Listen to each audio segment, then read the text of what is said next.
Hi, this is Jeff Altman, the Big Game Hunter. I'm your host of Job Search Radio. You know, I've been a recruiter for a long, long time, and there was a time where job boards were considered the best way to apply for a job and to find work.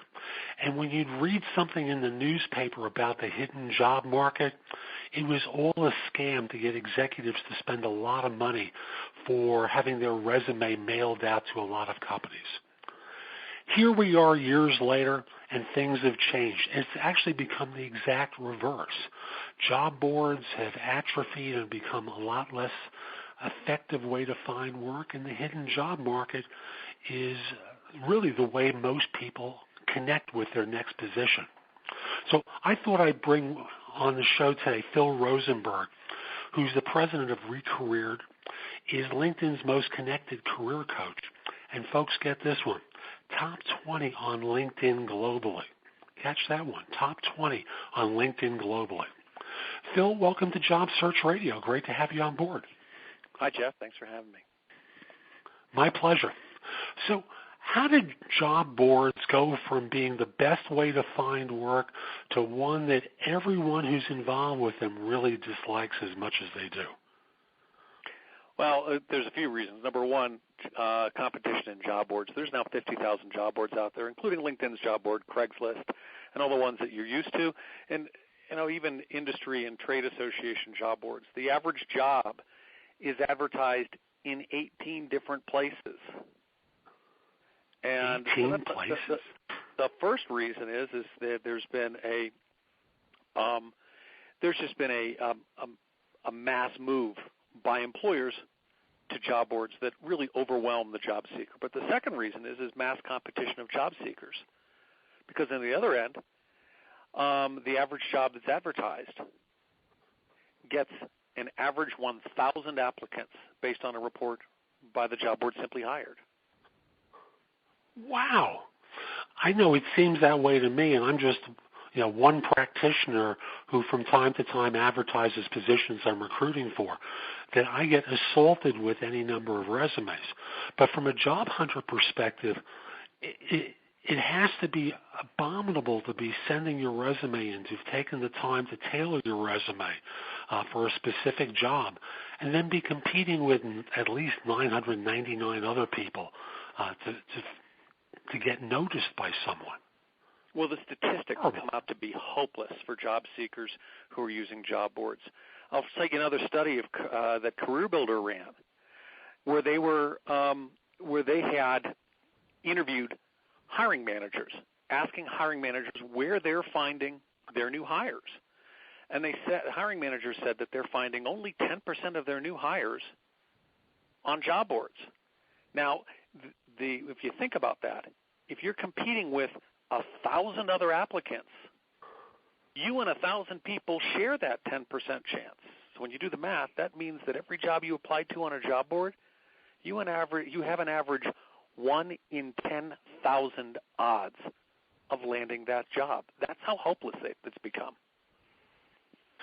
I had a guest on a few episodes ago, Dave Opton from ExecuNet, and Dave basically said something to the effect of 30% of positions are filled by either job boards or recruiters. Now, there's overlap in those numbers because some recruiters use job boards. So rather than try to figure out the percentage of recruiters who got that resume from a job board versus actually recruiting, I always make it simple. Let's give the entire number to job boards. 30% get filled by job boards, and then the rest come through networking. And he went on to say that of that 70% of the 70% come from people who, at the beginning of the search, the job hunter didn't even know. So clearly it's so important to get connected with people so that this way you're finding or getting entree to what is really a hidden job market to you. Wouldn't you agree? Mm-hmm. Definitely. In fact, I use the CareerBuilder study because it's broader. It really focuses on all levels rather than just executive level like ExecuNet's would. And the Career Builder study also showed that hiring managers said they find 80% of their new hires are people they already knew before the ad was published, before the ad was written. How are they finding them? Did the survey address that? Yeah, well, it includes the easy things that you first think about are people that are internal transfers or that used to work for the hiring manager. Now, as an individual job seeker, you can't really affect that very many times because our own personal networks are somewhat limited. But it also includes people that networked their way to the hiring manager prior to the job being advertised. And that's really the part that you can affect. Network their way to the hiring manager before the rec opened up. Why would someone be doing that? You know, if there's no job there, why does the job hunter start going out there to try and find that manager? Think about it from a hiring manager standpoint. And as a recruiter, you've seen this all the time. Of course. Hiring managers write job descriptions about people they already know. These are the people that they've met, either they used to work for them, they're internal transfers, or they're folks that the hiring manager managed to meet outside of those two areas, but managed to meet generally through networking. And the hiring manager is thinking, wow, I'd love to hire that person. And so the next job that they have where that person might be able to make sense or fit in, they're writing the job description about people, about real people that they already know. And so it's the reason why a candidate would want to, in a sense, advance network is because the hiring manager then has the chance to be able to write the job description about them, and it's their job to lose. They're competing against really 2 or 3 people that the job description's written about, rather than 1,000 people. Now, recruiters do the same thing because recruiters advance network as well, right? We're out there talking to folks to get acquainted with people in our territory. Sure you are. So regardless of what the field is, yes, we're trying to target for a search, but we're also trying to get to know movers and shakers in different industries because ultimately we know we're going to come back to them. We want to create impressions with these people so that this way, if they're an M, a D, a manager, or a director, or above, they're in a position to use our services, and we've already created an impression with them. So, yes, I do that as part of my work all the time in order to connect with people, not because they're looking for work, but because I want them to get to know me and vice versa. And the reasons why you do this as a recruiter, but candidates don't do this as much, is because it's easier for you. You've been trained to do this. You do this all the time. You've lived this for many years. And it's outside the comfort level of many job seekers. For one reason is because they don't have good information sources to even find hiring managers or to be able to find information about what their needs really are. They're using LinkedIn as their primary source, and LinkedIn's watered itself down so much in the last couple of years.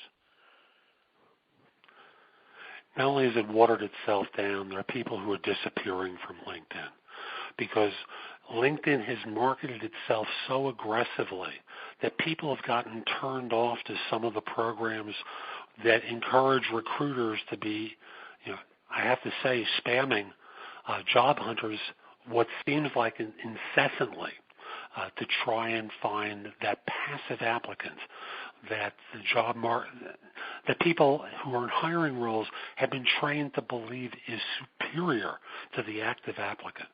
Now, sure. It's a crock, well, and I'm not going to go into that right now. Well, you've got, but it's not just recruiters. It's also, you really have 2 different types of general types of users on LinkedIn. And the separation point is roughly 100 connections. Under 100 connections are people that use it very sporadically. They're only connecting to people they know really well, and they're not really using it as a communications tool. They're not really looking at LinkedIn. The other, greater than 100, are people that use it extensively, and they get overwhelmed with emails. You know this. You face this. I do too. And how most people who are at over 100 connections deal with this is they set up either a separate email account or they folderize their emails so they can get through the day and get to their important emails, and they end up really not even seeing very effectively the emails that come to them or the communications that come through LinkedIn. It just allows them to be able to communicate with somebody. Very true. For job hunters, as good a tool as LinkedIn can be for information, as that vehicle for finding work, it's become a lot more complicated, especially if you're not out there aggressively looking for work.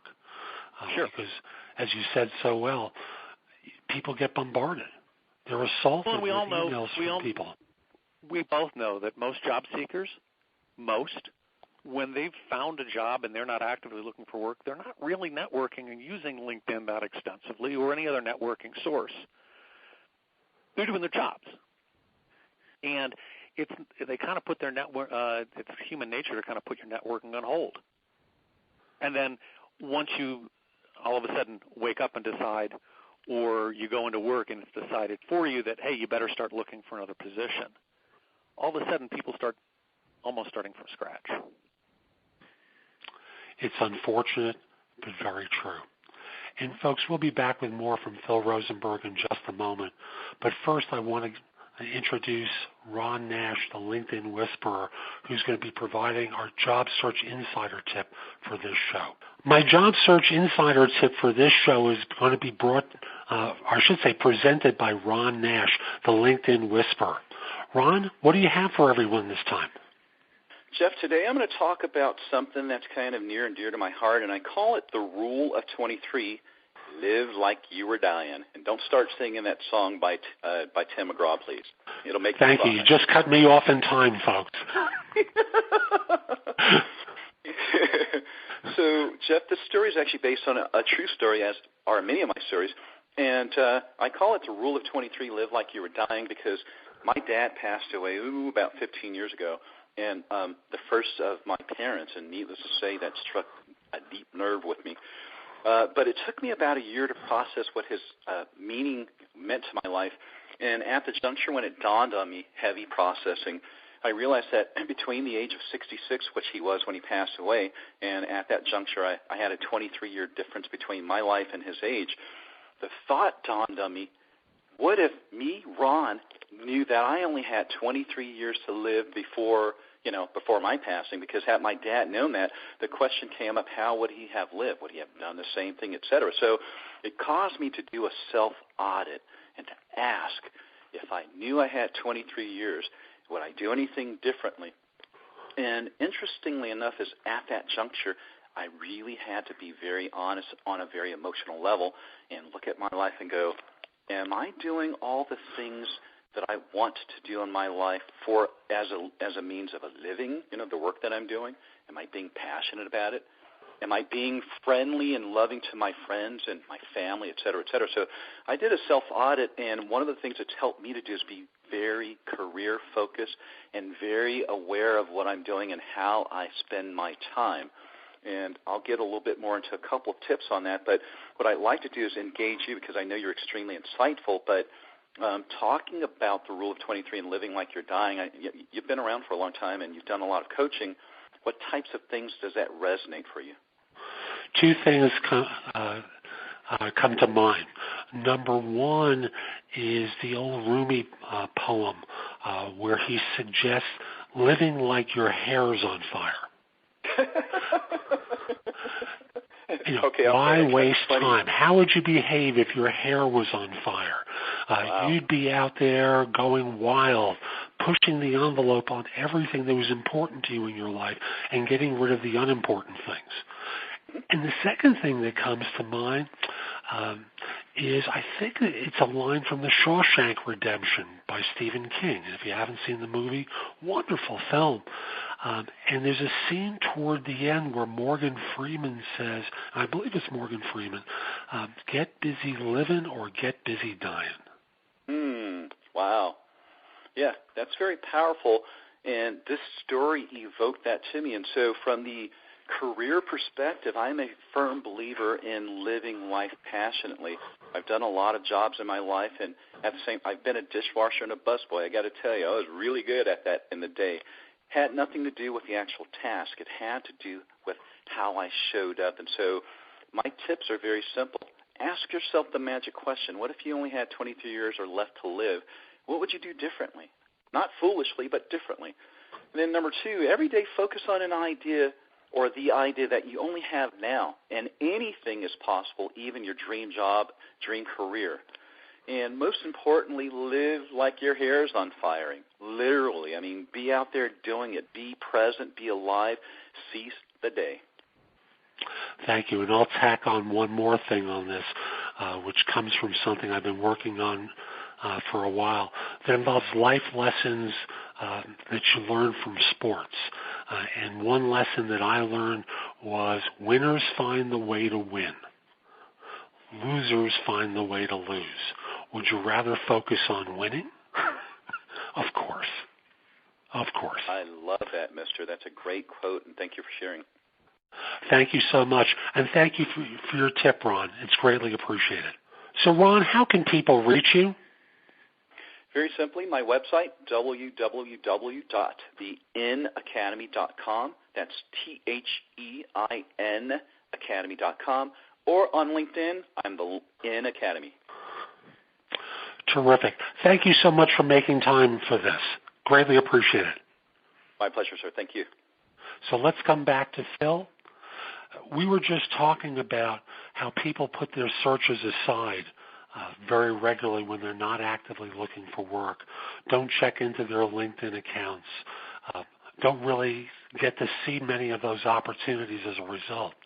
So we're going to start shifting into a conversation about the hidden job market, which, as I said in the introduction, years ago used to be a scam to separate executives from large sums of money. And today is really the primary way that people should be looking for work. How does someone begin that process of finding the hidden market and getting inside of it? Well, first is really identifying a target list. And what I recommend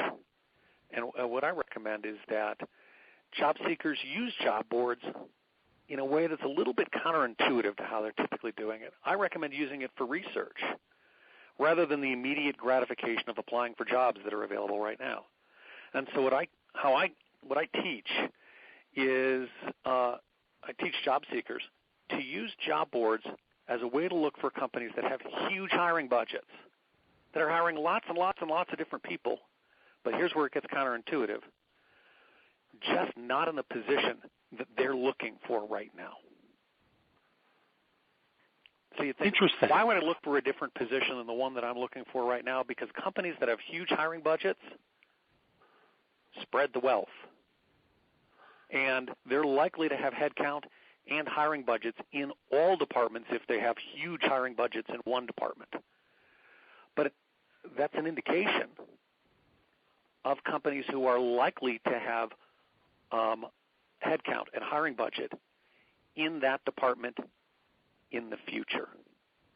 And that's a great company to put on your target list. So, for instance, if you're looking for a marketing position, you want to look for companies that are hiring lots and lots of customer service people or lots of IT people or lots of manufacturing people, because it's an advanced indicator that they are likely to have a future hiring budget that just hasn't been advertised yet in the department where you're seeking. Interesting. And thus, once you've identified that target firm, how do you start working to network your way into that firm? What would you tell people how would you suggest to people that they do that? Well, most people when they network, once they've targeted a company, they're going straight for a hiring manager. And the problem when they do that, they're flying blind. Because let's say you get to the hiring manager, what are you going to say? because you don't know really anything about them other than what you see publicly on Google, publicly in the company's website, and it's all obsolete because employers all have departments, or at least a senior manager, whose job it is to keep current problems off of Google because no one wants their dirty laundry on Google.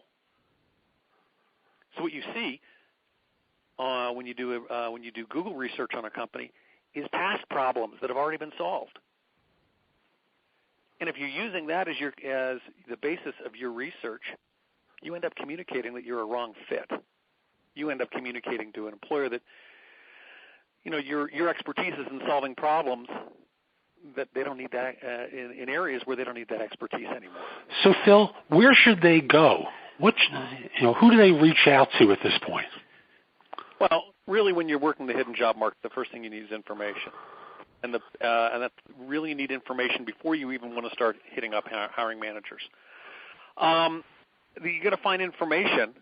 You're really looking for what is the hiring manager's key and priority problems. What are their pain points? What are the pain points that they have to fix in the short term? And where you're going to find that are from the people that are working on similar problems. You're going to find that from people inside the company that are currently working on the same kind of problems that the hiring manager is trying to solve. And at a staff level, they're going to be different problems than at a management level. But even at a management level, say you're a VP of looking for a VP of sales roles, your jobs are probably going to be improving profit, improving revenue, or reducing costs. And there are going to be other people within the organization who are also going to be responsible for improving revenue, improving profit, and reducing costs. Those are people that are going to have similar ideas and some good insight as to what your hiring manager's key and priority problems are, even at a management level.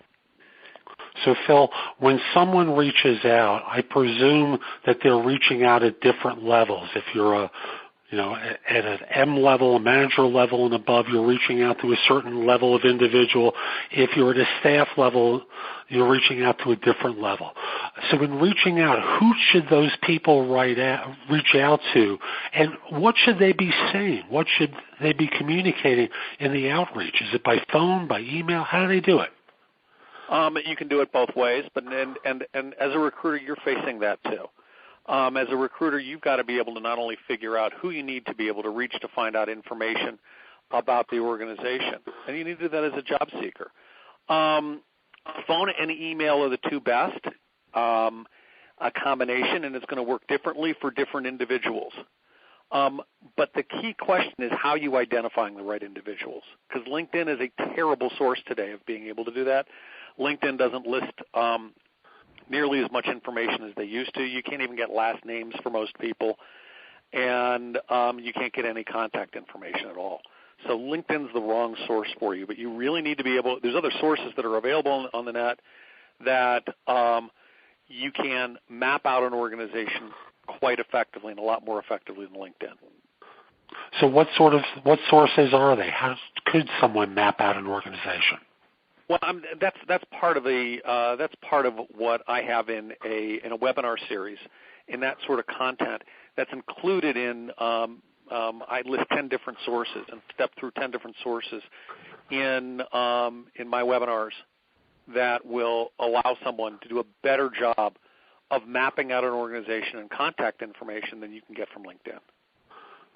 I'll just mention one for the audience that I know of that I use all the time called Connectifier, like Connect, I-F-I-E-R, which I use as a Chrome extension.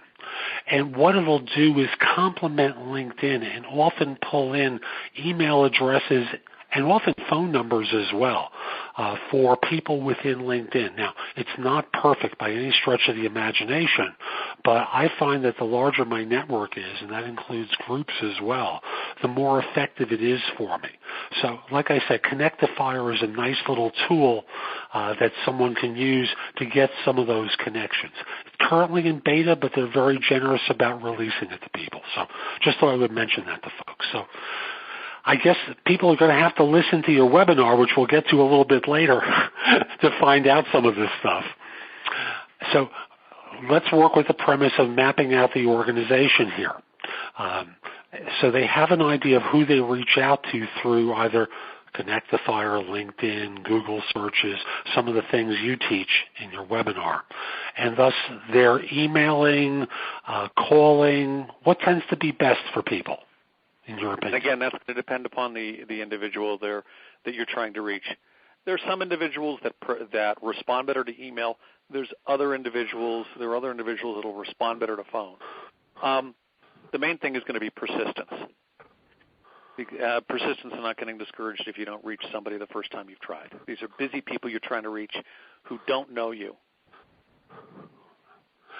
And you're absolutely right. In my work as a recruiter, lesson number one, 40 plus years ago, was to be patient. These folks don't know you. So you'll have to call multiple times to eventually get through. And I want to be clear, you're not calling every 10 minutes. You're not being obnoxious trying to get through. But what you are trying to do is be respectful of their time, but firm and persistent in trying to reach out to them. I remember one of the classic questions that my colleagues had was, should I leave a message? Well, if you expect a phone call back, you try leaving a message. If you don't leave your name and number, they'll never call you back. So I'll simply say, folks, that it doesn't guarantee that you'll get a call back, but statistically, if you don't leave a message, you have a 100% certainty that they won't call you back. So, and I find that I think that the biggest problem that most job seekers have in trying to go to that step is really two problems. One, first, identifying who they need to reach. We talked about that. But secondly, having enough patience that they're willing to call back or reach out to somebody more than once or twice if they're not getting a response back right away. People give up too early. Recruiters learn that the first couple weeks of work. Yeah, and I agree with you wholeheartedly. One of the classic things in sales training talks about how a salesperson often gives up right before they would have gotten the order. So there are people who give up, and folks, if you're outside of the U.S., this U.S. football analogy might not make sense for you, but in this 100-yard field, there are people who give up halfway at the 50-yard line, and there are people who give up at the 30, at the 20, at the 10, at the 1-yard line. If they only push themselves a little bit further, they'd get the order. And it's the same thing in making these calls. The persistence is necessary in order to get through to folks because, as Phil said so well, they're busy. They don't know you. Why should they take your call? So in doing this outreach, what might you suggest that they say? How do we uncover this potential opportunity that's hidden from public view that would afford them the opportunity to get in the door and have a conversation? Well, what you say when you actually reach somebody, it's critical. A lot of people, when they are doing networking for job search, they blow it because when they reach the person they want to reach, whether it's a hiring manager or an information source, they blow it by asking a first question that just makes them look stupid. And they ask, do you have any opportunities available? Boing. What jobs do you have available? Now, you can look that up on a website. And so when you ask that, you're wasting your audience's time. You're wasting your own time. And that's not really a very high gain question. It's not really the information that you're looking for because finding out what jobs are listed, that doesn't give you any better information that you can get from the job boards. What you want to find out is you want to start examining what's keeping the hiring manager up at night. What's the hiring manager's priority problems? What are they trying to accomplish? Where are they falling behind? What types of risks do they have? You want to find out really where the bones are buried, where the skeletons are buried. And it may seem awkward, folks, for you to be asking questions along these lines, but if you think of yourself as a consultant who's reaching out to a potential customer, consultants, when they're bidding for business, don't walk in the door going, hi, let me tell you everything I can do for you. They first attempt to identify the pain points, what the issues the customer has, and then they start talking about what they're capable of doing to help them. It's a consultative sale. And that sounds like what Phil is talking about here, understanding what the issues are for this individual and thus where you might be able to help them. A lot of acute listening goes into this. A lot of good questioning on your part will need to go into this. This is not something that you can script out in advance other than maybe the beginning of the conversation, the first few sentences. But after that, you're winging it. And frankly, if you're skillful at what you do, you're going to make a great impression on this person and cause them to want to know you better and perhaps write that job description like Phil was suggesting. That's part of it. The other part is building trust. And one of the best ways to build trust, and think about it, you're asking somebody who doesn't know you to tell you things that are going on inside their organization. So you've got to be able to build some trust before they're willing to really trust you with that valuable information. And one of the best ways to build trust is an old networking term of giving before you get. If you're in job search, you are a huge source of information because what you're doing is you're researching an industry or companies or competitors, and that can be very, very valuable to the people that you're trying to get information from. And so when you're calling somebody, you always want to be able to have not just an excuse to call them that makes sense for you, but you want an excuse to call them that gives them something first so that not only does it build trust, but it gets people to return your phone calls. So I need you to be explicit here. Let's say we have the example of VP of sales for an IT consulting firm for the sake of argument. Or pick a different industry if that's your preference. And they're reaching out to someone within an institution to try and begin this connection and fostering trust.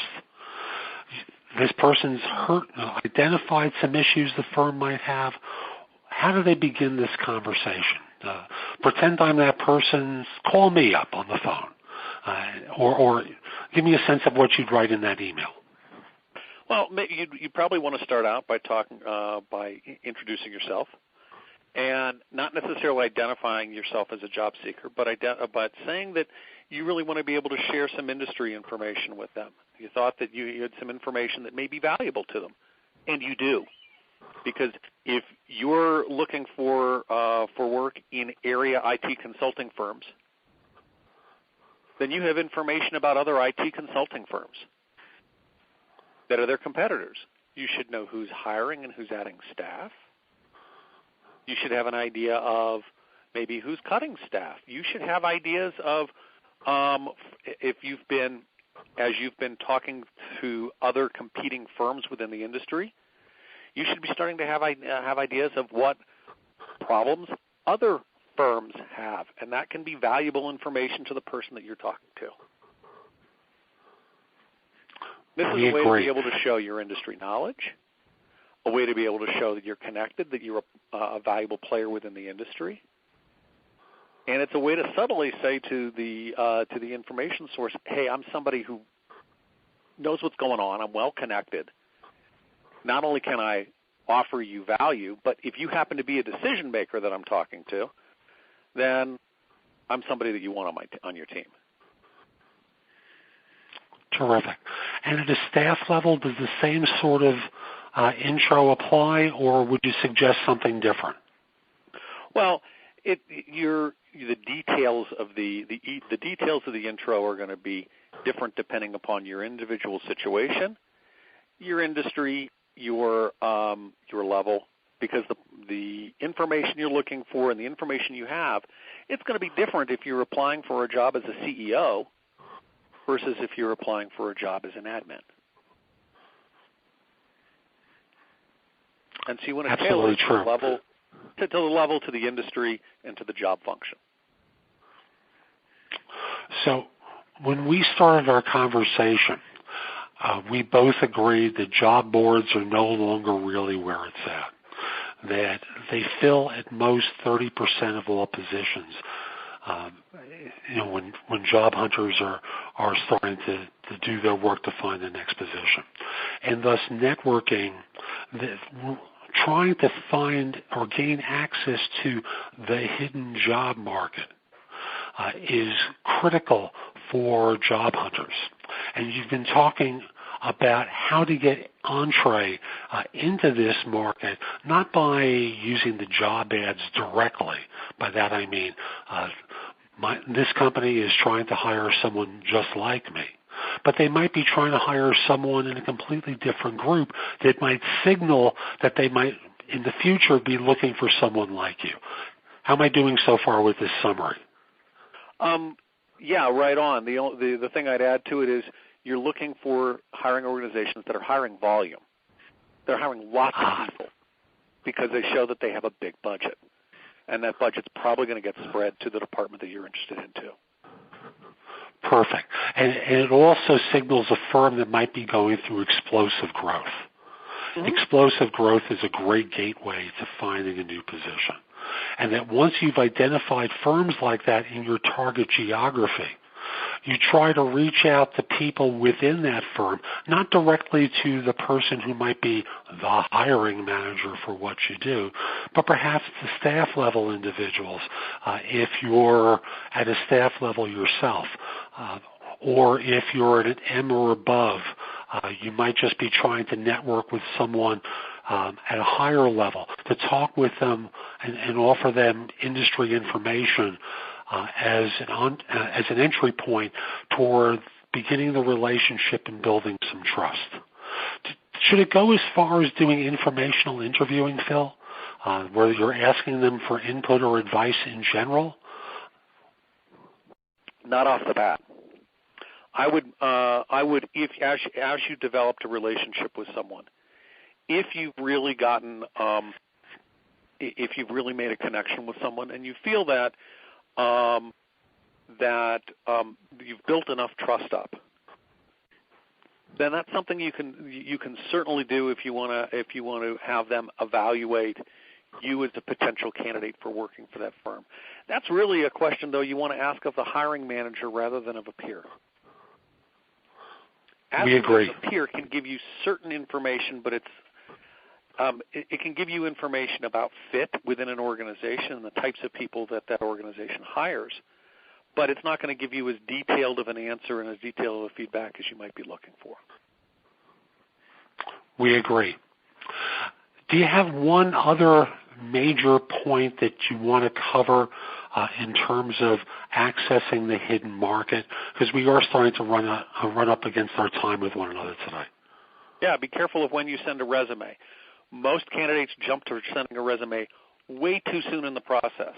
And all it is an express train to human resources that gets you buried in the database you're trying to stay out of. You mean the applicant tracking system is not the way to go? Well, if you like black hole. If you like black It's funny, the next guest I'm interviewing is from a firm that has built an add-on to applicant tracking systems to permit video interviewing of candidates prior to an in-person as a further screening device, because they perceive there's a huge black hole and people just can't respond to those 200 some odd resumes that they may get per day or per hour depending upon the size of the firm. So it's interesting that we're talking about the black hole, and that's going to be my next guest, preparing job applicants for the next wave of applicant tracking systems and how they're going to try and use big data to analyze people. So, Phil, thank you so much for making time today. I appreciate you doing this. How can people reach you? I think you'd spoken with me about webinars that you'd make available to my listeners. Sure. Either they can connect with me if you've got questions at phil.recareered@gmail.com. Be careful of the spelling. You can search for me online or on LinkedIn. And I do offer a free webinar that I go over, basically show you 9 best practices to cut your job search in half You can register for that at www.resumewebinar.com. Beautiful. Phil, thank you. And folks, we'll be back next time with more advice to help you find work more quickly. I'm Jeff Altman, the Big Game Hunter, and I have a lot of content that's available at my site, which is thebiggamehunter.us. So if you come over to the website and go exploring, you'll find my podcasts, videos. You can download copies of my books and guides to job hunting. Pay what you want for them, if you will. I appreciate if you paid something, but you can pay whatever you want for any of my books or guides to job hunting. I also want to mention that if your current firm is trying to hire someone, send me an email at jeffaltman@thebiggamehunter.us.